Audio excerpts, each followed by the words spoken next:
HK노엔의 이제 4분기 실적은 그 일회성 비용으로 인해서 이제 컨센서스를 좀 하회하는 실적을 기록을 했다 해서 매출액은 뭐 2,160억 원, 영업이익은 84억 원을 기록을 했는데 컨센서스인 뭐 매출액 한 2,200억 원대, 영업이익 200억 원대 대비해서 특히 영업이익이 많이 좀 컨센서스를 하회를 했습니다. 이제 가장 큰 원인으로는 이제 K캡 관련해서 이제 올해 연말에 이제 계약이 종료될 예정인데 뭐 재계약을 하든 이제 직접 판매로 전환을 하든 그건 아직 좀 결정이 되지는 않았지만 이제 계약 종료를 좀 대비를 해서 이제 계약 종료를 가정을 하고 이제 K캡의 그 공동 판매 계약 종료 시 발생할 수 있는 추가적인 수수료 비용에 대해서 뭐 77억 원 정도를 미리 좀 선 반영을 한 영향이 있고 추가적으로 이제 사용연약과 연동이 K캡이 있어서 현재 일정 부분에 대해서 이제 건강보험공단에 환급을 해야 되는데 이제 회계 인식 시점을 기존의 이제 공단 청구 시점에서 이제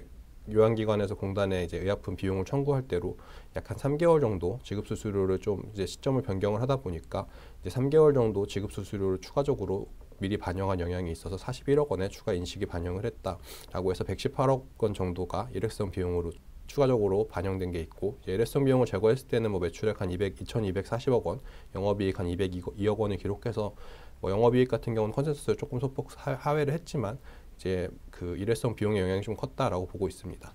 4분기 실적에서 좀 눈여겨봐야 될 점은 이제 HBMB 사업이 이제 코로나 시기에 좀 많이 적자를 기록을 하면서 이제 이익에 좀 마이너스적인 영향을 많이 끼쳤었는데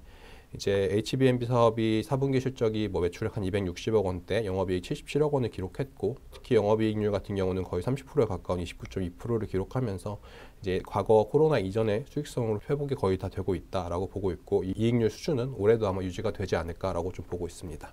그래서 23년 같은 경우는 이제 ETC랑 HBMB가 좀 양쪽 다 고르게 성장을 할 거라고 보고 있는데 이제 HK노엔 같은 경우가 20년, 21년에는 ETC 사업은 괜찮았고 HBMB 사업이 이제 코로나로 인해서 안 좋았던 게 컸고 이제 22년 같은 경우도 ETC가 좋으면 HBMB가 안 좋고 HBMB가 좋으면 ETC가 안 좋고 해서 이제 양쪽에 좀 어긋나는 경향을 보였었는데 23년 같은 경우는 이제 ETC랑 HBMB 양쪽 고른 성장을 좀 보일 거다라고 판단을 하고 있고 이제 뭐 23년 매출액은 한 9천억 원대, 영업이익은 한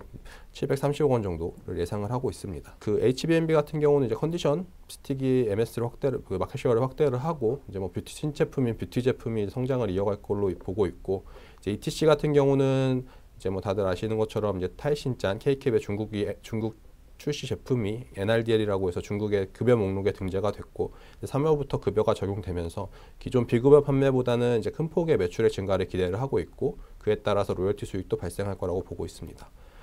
하지만 이제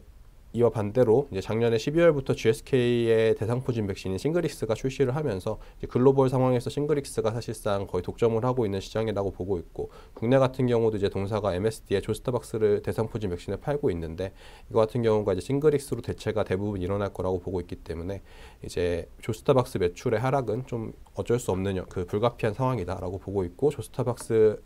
이제 매출액 하락은 아마 300억 원 정도로 전망을 하고 있습니다. 다만 이제 MSD 백신 같은 경우는 이제 상품이다 보니까 수익률이 매우 낮은 편이고 이에 따라서 뭐 전체 이익에 미치는 영향은 조스타박스가 매출이 감소하더라도 그다지 크진 않을 거다라고 생각을 하고 있습니다. 그래서 뭐 투자금과 목표가 51,000원 유지를 하면서 추천을 드리는데 이제 4분기 실적과 함께 뭐 동사가 이제 그 작년에 매입했던 한 240억 원 정도 전체 주식수의 한 2% 정도를 소각을 결정을 하면서 이제 유통 주식수가 감소한 영향도 있고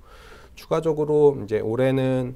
이제 가장 큰 이벤트로 좀 예상이 되는 게 K캡의 유럽 파트너사가 여기까지도 확보가 되지 않고 있어서 이제 주요 의약품 시장인 유럽 시장 진출이 아직까지도 가시화가 되지 않고 있는데 이제 K캡의 미국 임상이 24년 6월이면 종료가 될 것으로 좀 보고 있기 때문에 그 이전인 23년에 유럽 파트너사를 통한 이제 그 기술 이전 계약이 체결되지 않을까라고 좀 전망을 하고 있습니다. 추가적으로 24년에는 이제 아까 위에서 말씀드린 것처럼 K캡의 이제 공동 판매 계약이 23년 말에 종료가 되다 보니까 이제 뭐 재계약을 진행을 하던 직판을 전환을 하던 어느 쪽을 선택을 하든 이제 큰 폭의 수익성 개선이 발생할 것으로 예상이 되고 있고 수익성 개선의 정도는 뭐 좀 추정치긴 하지만 이제 K캡과 처방액이 좀 유사한 LG화학이랑 대웅이 공동 판매 중인 제미글로의 대웅제약 수수료가 한 300억 원 중반 정도인 걸 봤을 때는 이제 수익성 개선도 한 HK이노엔의 재계약 시 수수료 개선도 한 200~300억 원 정도 되지 않을까라고 좀 전망을 하고 있습니다. 그래서 이제 요약해서 말씀을 드리면은 4분기 실적 같은 경우는 이제 K캡 관련된 수수료를 선반영한 영향으로 인해서 이제 컨센서스를 좀 하회하는 실적을 기록을 했지만 일회성 비용을 제외했을 때는 컨센서스를 큰 폭으로 하회하진 않고 소폭 하회한 수준에 거쳤다라고 보고 있고, 특히 23년 같은 경우는 ETC랑 HBMB가 양쪽 다 고르게 성장을 하면서 이제 과거 수준의 이익률 개선으로 수익성 개선이 점차적으로 일어날 거라고 전망을 하고 있습니다. 네, 이상입니다.